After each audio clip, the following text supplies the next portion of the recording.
ಸಿದ್ದರಾಮಯ್ಯನವರ ಬಣದ ಒಬ್ಬೊಬ್ಬರು ನಾಯಕರು ಪತನ ಆಗ್ತಿರೋದಂತೂ ಸತ್ಯ. ಅಂದ್ರೆ ಎಲ್ಲೋ ಒಂದು ಕಡೆ ಸಿದ್ದರಾಮಯ್ಯನವರು ಏಕಾಂಗಿ ಆಗ್ಬಿಡ್ತಾರಾ ಅನ್ನೋ ಚರ್ಚೆ ಮತ್ ಬರ್ತಿದೆ. ಇದು ಸಿದ್ದರಾಮಯ್ಯವರು ಏಕಾಂಗಿ ಆಗೋದಕ್ಕೆ ಅಷ್ಟು ಸಂಖ್ಯೆ ಕಡಿಮೆ ಇಲ್ಲ ಅವ್ರ ಹತ್ರ. ಹೌದು, ಈಗ ಇರೋದೆಲ್ಲ ಈ ಶಾಸಕರ ಬಲದಲ್ಲಿ ಏನು ಕಡಿಮೆ ಆಗ್ತಾ ಇಲ್ಲ. ಈಗ ರಾಜಣ್ಣ ಈ ಒಂದ್ 2-3 ವಿಕೆಟ್ಗಳು ಬಿಟ್ರೆ, ನಾಗೇಂದ್ರ ರಾಜಣ್ಣ ಬಿಟ್ರೆ ಬೇರೆ ಈಗ ವಿನಯ್ದೇನಾದ್ರೂ ಒಂದಾದ್ರೂ ಅದು ಒಂದು ಆ ಕಡೆ ಇದಾಗಿರುತ್ತೆ. ಇಲ್ಲಿ ಏನಾಗಿರುತ್ತೆ, ಜಮೀರ್ ವಿಚಾರದಲ್ಲಿ ಏನಾಯ್ತು ಅನ್ನುವಂಥದ್ದೇ ಇಲ್ಲಿ ಎಲ್ಲರಿಗೂ ಲೆಕ್ಕಾಚಾರ ಆಗಿರ್ತಿರೋದು. ಜಮೀರ್ ತಲೆದಂಡಕ್ಕೆ ಏನಾದರೂ ಕೈ ಹಾಕಿದ್ರೆ ಅಲ್ಲೊಂದು ಬೇರೆ ಬೇರೆ ಊಹಾಪೋಹಕ್ಕೆ ಸಾಕ್ಷಿ ಆಗುತ್ತೆ. ಈಗ ಹೋಗಿರೋ ವಿಕೆಟ್ಗಳು ಯಾವುದೂ ಕೂಡ ಬೇಕು ಅಂತಲೇ ತೆಗೆದಿರುವಂಥದ್ದಲ್ಲ. ರಾಜಣ್ಣ ರಾಹುಲ್ ಗಾಂಧಿ ವಿಚಾರದಲ್ಲಿ ಮಾತಾಡಿದ ವಿರೋಧವಾಗಿ ಅವರ ಮಾತುಗಳನ್ನು ವಿರೋಧ ಪಡಿಸೋದಕ್ಕೆ, ವ್ಯಕ್ತಪಡಿಸೋದಕ್ಕೆ ಆ ನಿಟ್ಟಲ್ಲಿ ಅವರನ್ನ ತೆಗೆದು ಹಾಕಲಾಯಿತು. ಅಂದ್ರೆ ಪಕ್ಷದ ಒಳಗಡೆನೆ ಕೂತ್ಕೊಂಡು ಪಕ್ಷದ ಹೈಕಮಾಂಡ್ ವಿರುದ್ಧವಾಗಿ ಮಾತಾಡಿದಾಗಲೂ ಕೂಡ ಪಕ್ಷ ಶಿಸ್ತು ಕ್ರಮ ತಗೊಂಡಿಲ್ಲ ಅಂತಂದ್ರೆ ಅದು ದೊಡ್ಡ ಮಟ್ಟದ ಇದಾಗುತ್ತೆ, ಬೇರೆ ಒಂದು ಲೆಕ್ಕಾಚಾರ ಕೊಟ್ಟೋಗ್ಬಿಡುತ್ತೆ. ಆದರೆ ಅದು ರಾಜಣ್ಣದಾಯ್ತು ಅಂದ್ರೆ ನಾಗೇಂದ್ರ ಹಗರಣ ಮಾಡ್ಕೊಂತಾಗ್ಲೂ ಒಳಗಡೆ ಇಟ್ಕೋಬೇಕು ಅಂತಂದ್ರೆ ಅದು ಕೂಡ ಪಕ್ಷದ ವಿಚಾರದಲ್ಲಿ ಆಗೋದಿಲ್ಲ. ಇನ್ನು ಈಗ ಈ ನಿಟ್ಟಲ್ಲಿ ಕೆಲವ್ರನ್ನ ಏನು ತಲೆದಂಡ ಮಾಡಲಾಗಿದೆ, ಪಕ್ಷದ ವಿಚಾರ ಬಂದಾಗ ಎಲ್ಲರೂ ಒಗ್ಗಟ್ಟಾಗಿ ಹೇಗೆ ಬಿಜೆಪಿಯವರು ನಿಂತ್ಕೊಂಡ್ರು, ಬಿಜೆಪಿ ಚುನಾವಣಾ ಪೂರ್ವದಲ್ಲಿ ಅದೇ ಟಿಕೆಟ್ಗಾಗಿ ಎಲ್ಲರೂ ಬೀದಿಲಿ ರಂಪಾಟ ಮಾಡ್ಕೊಂಡಿದ್ರು, ನಮಗೆ ನಮ್ಮ ಬಣದವರಿಗೆ ಅನ್ನುವಂಥ ನಿಟ್ಟಲ್ಲಿದ್ರು. ಒಂದೇ ಹೈಕಮಾಂಡ್ನ ಒಂದು ತೀರ್ಮಾನ, ದಾಸ್ಕರಿಯಪ್ಪಗೆ ಟಿಕೆಟ್ ಒಂದು ತಕ್ಷಣಕ್ಕೆ ಒಂದೇ ವೇದಿಕೆಯಲ್ಲಿ ಬಂದು ನಿಂತು ಎಲ್ಲರೂ ಬಂದು ಕೈ ಜೋಡಿಸಿದ ರೀತಿ, ಕಾಂಗ್ರೆಸ್ ಅಲ್ಲಿ ಕೆಲವೊಬ್ಬರು ನಡ್ಕೊಂಡಿರುವ ರೀತಿ, ಇಡೀ ಸಮುದಾಯ ವಿಚಾರದಲ್ಲಿ ನಡ್ಕೊಂಡಿರುವಂತ ರೀತಿ, ಇವೆಲ್ಲ ಕಾಂಗ್ರೆಸ್ಸಿಗೆ ಮುಳುವಾಗ್ತಾ ಬಂತು. ಕಾಂಗ್ರೆಸ್ ಅಲ್ಲೂ ಕೂಡ ಶಿಸ್ತು ಕ್ರಮ ತಗೊಂಡಿಲ್ಲ ಅಂತಂದ್ರೆ ದೊಡ್ಡ ಮಟ್ಟಕ್ಕೆ ಆ ಪಕ್ಷಕ್ಕೆ ಬಲನೇ ಇಲ್ಲ ಅನ್ನೋ ನಿಟ್ಟಲ್ಲಿ ಆಗುತ್ತೆ. DK ಶಿವಕುಮಾರ್ ಅವ್ರ ಲೆಕ್ಕಾಚಾರಕ್ಕೆ ಬಂದ್ರೆ ಅವರಲ್ಲಿ ಶಾಸಕರ ಸಂಖ್ಯಾಬಲ ಇಲ್ಲ ಅನ್ನುವಂಥದ್ದನ್ನ ಎತ್ತಿ ತೋರಿಸ್ತಾ ಪವರ್ ಶೇರಿಂಗ್ ವಿಚಾರದಲ್ಲಿ ಅವ್ರನ್ನ ಕುಗ್ಗಿಸ್ತಾ ಬಂದ್ರು. ಹಾಗಾಗಿ ಇಲ್ಲಿ ಶಾಸಕರನ್ನ ಕುಗ್ಗಿಸುವ ಅಥವಾ ಕಡಿಮೆ ಮಾಡುವ ಪ್ರಯತ್ನದಲ್ಲಿ ಇದ್ದಾರೆ ಅನ್ನುವಂಥದ್ದು ಏನು ಗಾಳಿ ಸುದ್ದಿ ಓಡಾಡ್ತಾ ಇದೆ. ಈ 4-10 ಟಿಕೆಟ್ಗಳು ಹೋದ ತಕ್ಷಣಕ್ಕೆ ಏಕಾಏಕಿ ಪವರ್ ಶೇರಿಂಗ್ ಆಗೋದು ಕಷ್ಟ ಇದೆ. ಆದರೆ ಅವರು ದೊಡ್ಡ ಮಟ್ಟದಲ್ಲಿ ಏನೋ ಒಂದು ಗೇಮ್ ಪ್ಲಾನ್ ಅಲ್ಲಿ ಇದ್ದಂಗಿದೆ. ಈಗ ಮೇ 4ರ ನಂತರದಲ್ಲಿ ಒಂದು ಪ್ರಮಾಣದ ಏನೋ ಒಂದು ಕ್ರಾಂತಿ, ರಾಜಣ್ಣ ಅವ್ರು ಏನು ಇವತ್ತು ಹೊರಗಡೆ ನಿಂತ್ಕೊಂಡಿರುವಂತ ರಾಜಣ್ಣ ಅವ್ರು ಆಗ್ಲೇ ಹೇಳಿದ್ರ ನವೆಂಬರ್ ಕ್ರಾಂತಿ, ಸೆಪ್ಟೆಂಬರ್ ಕ್ರಾಂತಿ, ಎಲ್ಲೋ ಒಂದು ಕಡೆ ಮೇನಲ್ಲಿ 4ರ ನಂತರ ಚುನಾವಣಾ ಫಲಿತಾಂಶದ ನಂತರದಲ್ಲಿ ಒಂದು ಬೆಳವಣಿಗೆಗೆ ಸಾಕ್ಷಿ ಆಗ್ಬಹುದು. ಎಲ್ಲೋ ಒಂದು ಕಡೆ ಗಾಳಿ ಮಾತು ಏನು ಅಂತಂದ್ರೆ DK ಶಿವಕುಮಾರ್ ಅವರು ಸತೀಶ್ ಜಾರಕಿಹೊಳಿ ಅವ್ರನ್ನ ತಣ್ಣಗೆ ಮಾಡಿಬಿಟ್ಟಿದ್ದಾರೆ ಅನ್ನುವಂಥದ್ದನ್ನ. ಸತೀಶ್ ಜಾರಕಿಹೊಳಿ ಅವ್ರಿಗೆ ಏನ್ ಬೇಕು, ಅಧ್ಯಕ್ಷ ಸ್ಥಾನ ಕೊಟ್ಬಿಟ್ರು ಆಗೋಯ್ತು ಅನ್ನುವಂಥ ನಿಟ್ಟಲ್ಲಿ. ಈಗ ಸಿದ್ದರಾಮಯ್ಯ ಅವ್ರಿಗೆ ಏನ್ ಬೇಕು, ನನ್ನನ್ನು ತೆಗೆದ್ರೆ ನನ್ನ ಮಗನ ಒಂದು DCM ಮಾಡ್ಬಿಡ್ರಪ್ಪ ಅನ್ನುವಂಥ ನಿಟ್ಟಲ್ಲಿ ಮಾತಾಡ್ತಾರೆ. ಸೊ ಇದಕ್ಕೆಲ್ಲದಕ್ಕೂ ಸಾಕ್ಷಿ ಆಗುತ್ತಾ ಮೇ 4ನೇ ತಾರೀಕು ನಂತರದಲ್ಲಿ ಅನ್ನೋ ಇವೆಲ್ಲರೂ ತಣ್ಣಗೆ ಮಾಡ್ತಾ ಬಂದು ಕೂತ್ಕೊಂಡು DK ಶಿವಕುಮಾರ್ ಅವ್ರನ್ನ CM ಸ್ಥಾನದಲ್ಲಿ ಪ್ರತಿಷ್ಠಾಪಿಸ್ತಾರೆ ಅನ್ನುವಂಥ ಮಾತುಗಳು ಬರ್ತಾ ಇರುವಂಥದ್ದು. ಈಗ ಸದ್ಯದ ಪರಿಸ್ಥಿತಿಯಲ್ಲಿ ಅವರು 1-2 ವಿಕೆಟ್ ಹಾರಿಸಿದ ತಕ್ಷಣಕ್ಕೆ ಸಿದ್ದರಾಮಯ್ಯ ಅವರು ಸಂಖ್ಯಾಬಲ ದೊಡ್ಡ ಮಟ್ಟಕ್ಕೆ ಇರೋದ್ರಿಂದ ಯಾವುದೇ ಅತಂತ್ರ ಪರಿಸ್ಥಿತಿ ಸಿದ್ದರಾಮಯ್ಯ ಅವ್ರಿಗೆ ಬರೋ ಸಾಧ್ಯತೆ ಕಡಿಮೆ ಇದೆ ಸದ್ಯದ ಪರಿಸ್ಥಿತಿಯಲ್ಲಿ. DK ಏನೇ ಮಾಡಿದ್ರೂ ಹೈಕಮಾಂಡನ್ನು ವಿಶ್ವಾಸಕ್ಕೆ ತಗೋಬೇಕು.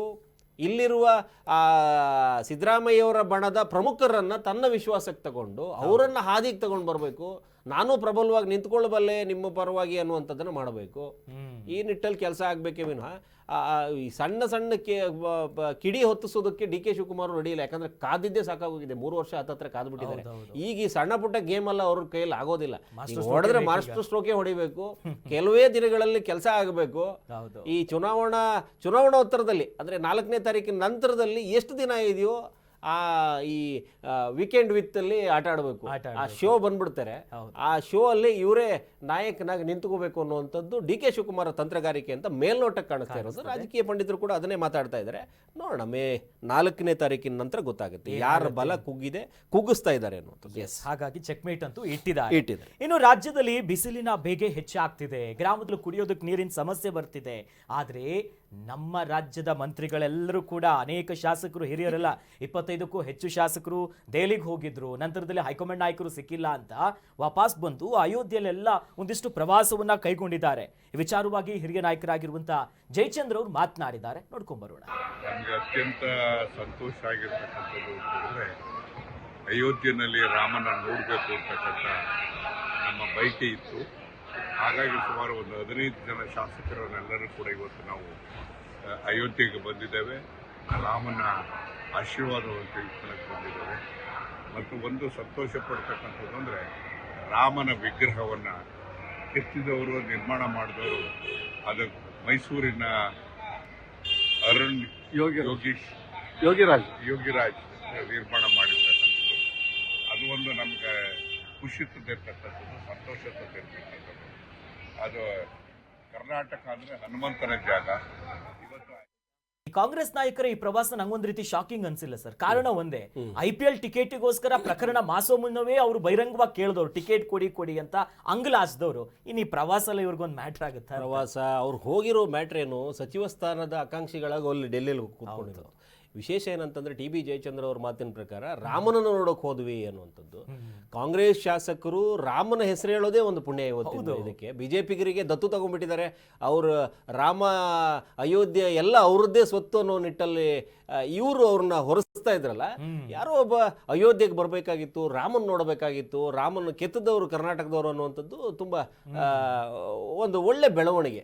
TB ಜಯಚಂದ್ರ ಅವರ ಮೂಲಕ ಕಾಂಗ್ರೆಸ್ನಲ್ಲಿ ಒಂದು ಒಳ್ಳೆ ಬೆಳವಣಿಗೆ. ಅಂದ್ರೆ ಎಲ್ಲರಿಗೂ, ಎಲ್ಲಾ ಸಮುದಾಯದನ್ನು ಒಂದು ಓಲೈಕೆಗೆ ಹೋಗಿ ಕಾಂಗ್ರೆಸ್ ಸೋಲ್ತಾ ಇರುವಂತದ್ದು.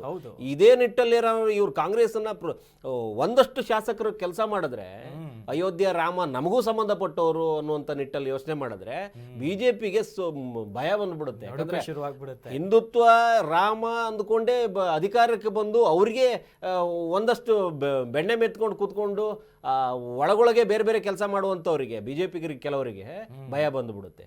ಇವ್ರ ಹೆಸರಲ್ಲಿ ಇವ್ರ ಬಾಯಲ್ಲಿ ರಾಮ ಬಂದುಬಿಟ್ರೆ ತುಂಬಾ ಭಯ ಇರುತ್ತೆ. ಸೊ ಅದೊಂದು ಒಳ್ಳೆ ಬೆಳವಣಿಗೆ ಕಾಂಗ್ರೆಸ್ನಲ್ಲಿ. ಮೊದಲು ಅದರಿಂದ ಈಚೆ ಬಂದುಬಿಡೋಣ.